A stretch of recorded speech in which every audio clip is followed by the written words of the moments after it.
Good afternoon, Philippines. Magandang hapon ulit sa inyo lahat. Ito ulit ang inyong lingkod, si Mr. Typhoon Mike Padua. Muling nagbabalik sa ating severe weather update, lalo na ang ating pagsubaybay, ang ating special coverage sa dalawang tropical systems dito sa Western Pacific at Pilipinas. At ang more concern tayo ay itong napakalakas na, lalong lumalakas na bagyong si Haiyan, okay? Na ito ay tumatakbo na yon patungo sa area ng Western Micronesia, especially Palau at Yap Islands. So itong mga areas na ito ay magkakaroon ng stormy weather within the next 48 hours or 24 hours as it moves closer to these areas. Unahin muna natin itong mahinang sirkulasyon. Ito po si Tropical Depression Wilma na may tag number 30W. Ito ay dinowngrade ng ating Weather Bureau as a low pressure area. Subalit ang ibang agencies, kasama rin ang Meteo Media at Weather Philippines, ay patuloy pa rin as a tropical depression as it reorganized dito po kagabi, kaninang umaga, dito sa may Sulusi, at mabilis na tumawid ng area ng Northern Palawan. At ngayon ay nagre-reorganize na po dito sa may West Philippine Sea, just west of Palawan, as it tracks towards the Spratly Group of Islands. So this system will eventually become a tropical storm within the next 6 to 12 hours as it moves towards more favorable warm sea surface temperatures of the South China and the West Philippine Seas. And this system will eventually make landfall over Vietnam in the coming days, between 3 to 4 days. So we are not going to be a lot concerned on this system. All eyes tayo dito sa medyo potentially dangerous and sabihin natin catastrophic na typhoon. Kasi this thing is similar to the past super typhoons like Sisang, Reming, and also the famous Ruping of 1990 that made landfall over Cebu, the costliest typhoon ever to hit Cebu in 1990. That's Super Typhoon Ruping with international name Mike. Yung Ruping na yun, parang may pagka-similarity yung kanyang circulation. At yung kanyang forecast track ay nangangamba po ang areas ng Eastern Visayas. Actually, it's a wide swath of area.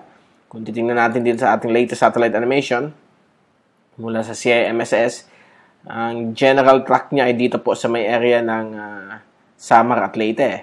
But yung area of uncertainty niya, makikita natin mamaya sa ating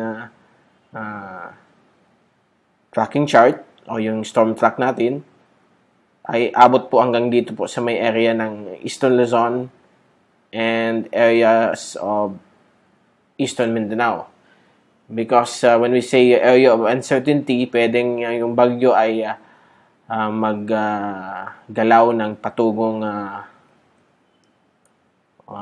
west, tuloy-tuloy towards Eastern Mindanao, o kaya umakyat siya ng more northward or west-northwestward patungong Bicol at Central Luzon.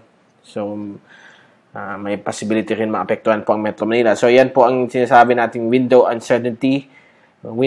o area of uncertainty na pwedeng either tumaas o bumaba, left or right of the path of the storm. So, yan po ang danger shade natin, tinatawag. And this system na yan po ay naging isa na pong Category 1 typhoon. In-upgrade na po siya dahil lumabas na po ang medyo nag-organize na mata, although nawala ulit yung kanyang cloud-covered eye. Saglit lang, kumindat, but now ay naging cloud-covered ulit. But any moment, today until tomorrow, we are sure it na magki-clear up yung eye because of the possibility of becoming a super typhoon, especially before it makes landfall somewhere here sa may area ng Eastern Visayas. So, hindi pa rin nagbabago mga forecast models. We'll get to show it to you later. Okay? So, this system is slowly growing in size. It's a small size system as of now, but eventually it will become a average size. Wag lang sana magiging large size kasi kung hindi, ang buong Pilipinas affected ditong potential super typhoon na ito. Okay, kung titingnan natin yung ating Southeast Asia Meteo Media infrared satellite animation, kitang-kita po ang pag-develop ng kanyang tinatawag natin core. Ang core, kasama dyan ang eye at eye wall. Eye wall, yun yung ring of clouds surrounding the eye. Sa tabi lang po ng eye yan. Kasi ang eye, wala tayong ma-feel dyan na hangin. Kalmado po dyan. And then, along the ring of clouds, nandyan po yung maximum sustained winds. Dyan mo ma-feel yung pinakamalakas na hagupit na hangin na dala nitong bagyong si Haiyan. Okay? At nakita natin itong medyo reddish to whitish malapit sa gitna. Yan po ang energy na yon na din-generate ng bagyo. Ibig sabihin, may mga malalakas na pag-ulan dyan. Ang estimate na yon ng NASA at NOAA ay nasa 200 to 250 millimeters ang 24-hour rainfall accumulation. Ibig sabihin, pag dumaan ang sumabay ka sa takbo ng bagyo, magpatak ng 24 hours, iyon yung ulan na ma-register. Since mabilis ang takbo nito at bibilis pa pag-cross ng Philippines, so baka maging less than that pa. So, ang possible of flash floods ay, although kung malapit kayo sa mata, pwede magkaroon ng flash floods, pero yung mga areas surrounding the circulation of the system, slight lang ang chance na magkaroon ng flash floods, but landslides. And ang mostly madadala nito yung hangin if ma-maintain niya yung mabilis niyang takbo pag pasok sa Pilipinas. Especially na lalo daw siyang bibilis because of the push of the high pressure steering ridge north of it. Mamaya papakita namin sa inyo yung nakabalandra, yung nakaharang na high pressure ridge sa taas, which pushes the storm westward towards central Philippines. Ang high pressure ang responsible sa lahat ng galaw ng mga bagyo. Hindi ang bagyo, hindi yan may sariling isip. Sila ay nagfo-float lang sa atmosphere at ang nagpo-push ng kung saan sila gagalaw itong mga high pressure areas. Nagkakaroon rin mga interaction kapag malapit ang dalawang bagyo. Pushing each other sila, yung mga dumbbell effect na tinatawag as Fujiwara o binary interaction o direct cyclone interaction. Maraming mga terms about that. Pero isa lang ibig sabihin niya, nagkakaroon ng interaction. Subalit, itong system na ito ay hindi magkakaroon ng interaction dahil napakalayo po sila sa isa't isa. They are more than 2,000 kilometers away from each other. Kailangan kasi 1,500 kilometers away from each other para magkaroon ng tinatawag na Fujiwara. So, napakalayo nitong dalawang ito. Kita natin. And by the way, these areas from Eastern Luzon down to Bicol, the coastal areas, Samar and Eastern Mindanao, Davao Oriental particularly, will be experiencing some unusual wave height. Kasi itong bagyo ito, pag naging super typhoon, mag-generate siya ng mga matataas na mga sea swells.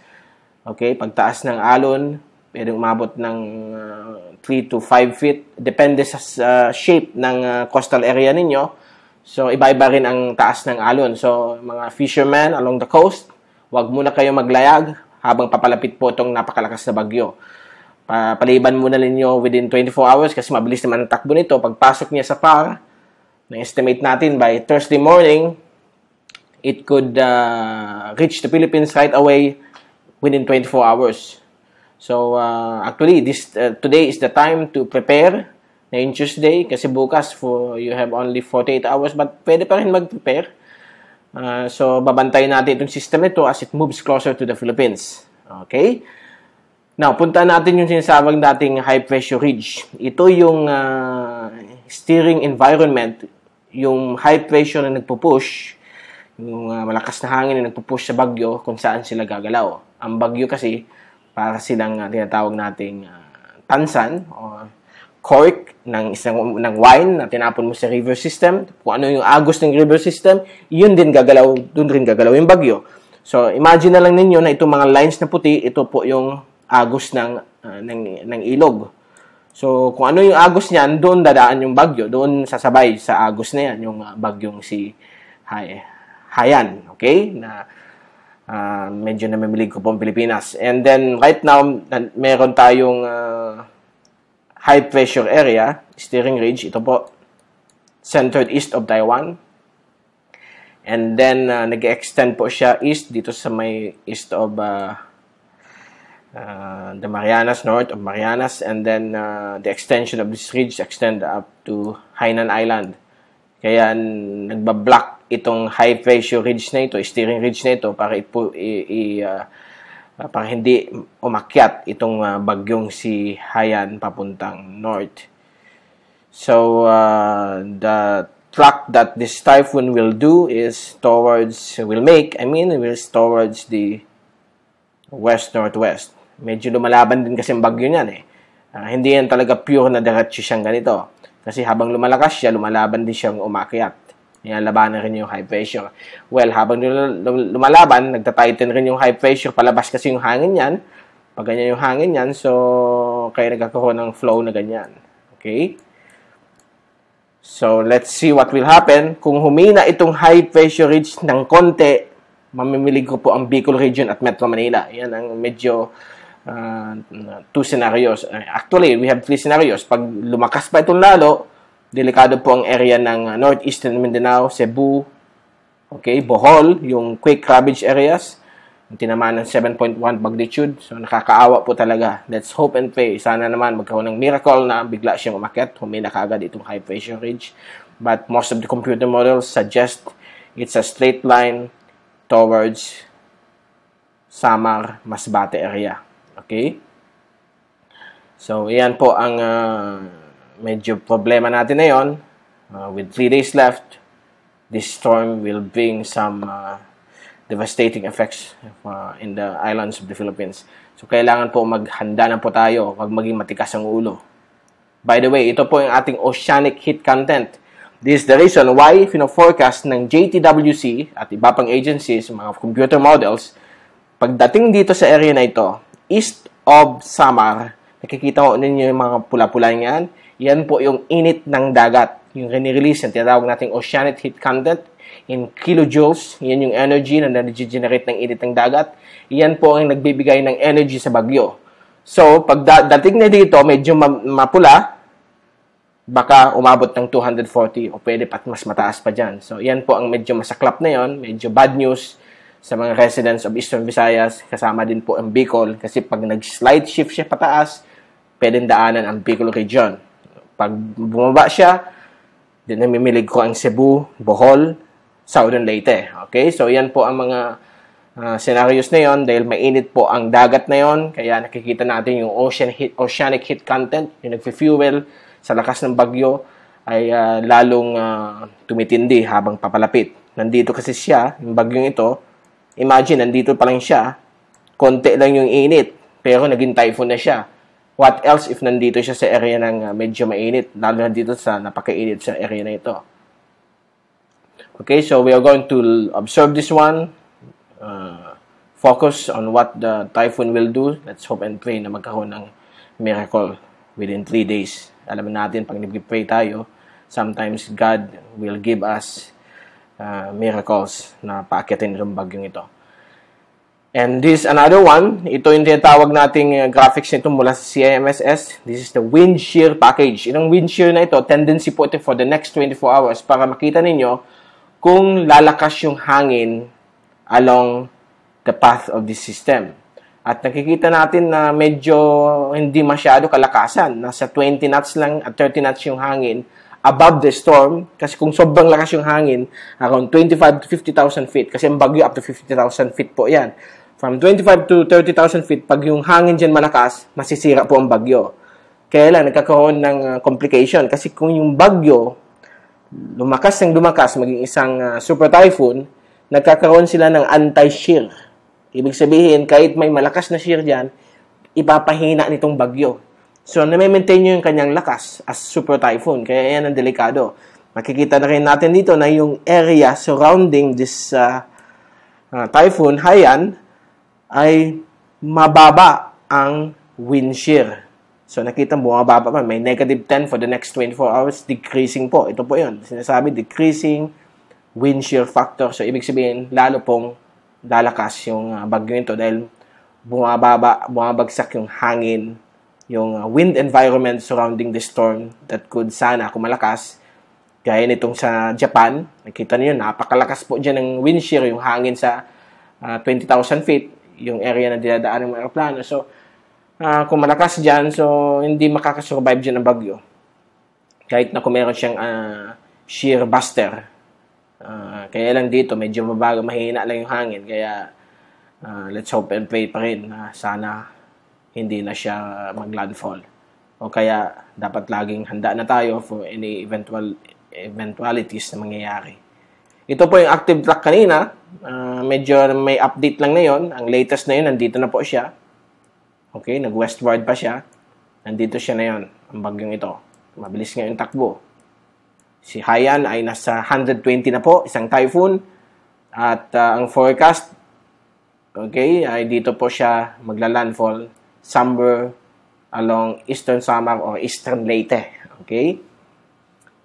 And that will be on Friday around 8 or 2 p.m. Between 8 to 2 p.m. Pag 8 o'clock, pumulis. Pag 2 p.m., pag ganito yung track niya. And then, yung wind speeds niya ay aakit ng 240 and po. That's super typhoon strength. At papasok po siya ng Philippine Area of Responsibility. Ito po yung imaginary line ng PAR, 1,000 kilometers from the Philippine shoreline. Papasok po siya by Thursday morning. So, between 2 a.m. to 5 a.m. papasok siya. And the problem lang nito, pag nagkaroon ng mga warnings galing sa ating official agency like Pag-asa, baka hindi na makapaghanda mga tao dito kasi 24 hours nandito na kaagad. So, dito pa lang is the right time to be prepared. To mag-ayos, stock ng mga foods na kailangan dahil expect natin if this is a super typhoon, grabe po ang damage nito. Days or weeks ang possible na power interruption.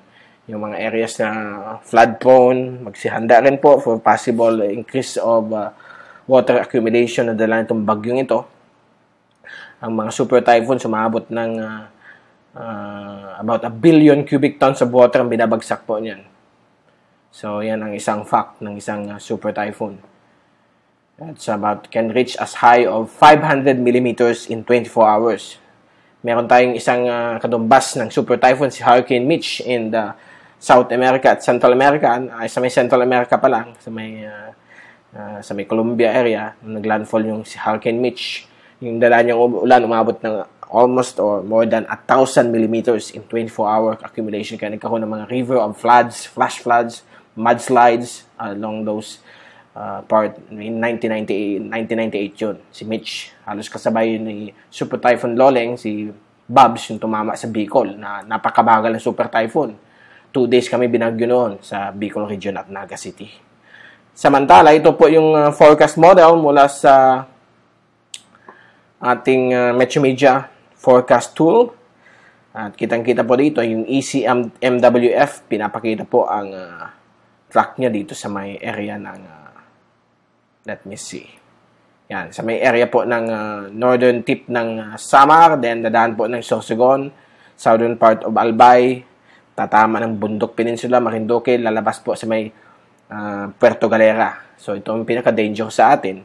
But ang GFS ay dito po sa may Tacloban, dadaan po sa southern coast ng Masbate, dadaan between Boracay and Romblon, at tatama po sa southern part ng southern tip of Occidental o Oriental Mindoro. Okay? So yan po ang ating forecast models. Kung titingnan naman natin ang ating tinatawag dito na multi-agency tracks. Ito ay courtesy of Dixon Fu, my good friend in Hong Kong. At ito ay nakalink rin sa ating website. At makikita rin dito ang ating personal website, typhoon2000.com. And makikita rin natin dito na halos majority ng mga agencies, Japan, Korea, Taiwan, Beijing, I don't know why wala dito ang ating weather bureau. But sa bagay, wala pa kasi sa loob ng PAR. Pero kahit na sa loob ng PAR, wala ditong data naman na papasok dito. JTWC ay pinapakita na yung 24-hour niya dito. This is the 8 o'clock position. Nandito siya sa malapit na sa coast ng Eastern Samar pagdating ng araw ng Biyernes. Okay, so makita niyo na talagang magkalapit ang mga tracks nila. Possible landfall from Leyte up to Northern Samar. At ang Masbate talagang under the gun of this powerful system. Ay, let's pray. Okay? So, dyan po nagtatapos ang ating special coverage, severe weather update ng bagyong si Haiyan na soon to become Typhoon Yolanda. Okay? and the exceeding tropical depression Wilma na magiging tropical storm Pudul pag binigyan na po na yan ng Japan Meteorological Agency ng international name. Sila kasi ang may authorized to give names, as authorized also by the World Meteorological Organization. Hanggang mamayang gabi, ito ulit ang inyong likod si Mr. Typhoon Mike Padua nagpapaalam. Basta kailangan lang natin mag-pray at keep yourself always safe. Good afternoon sa inyong lahat.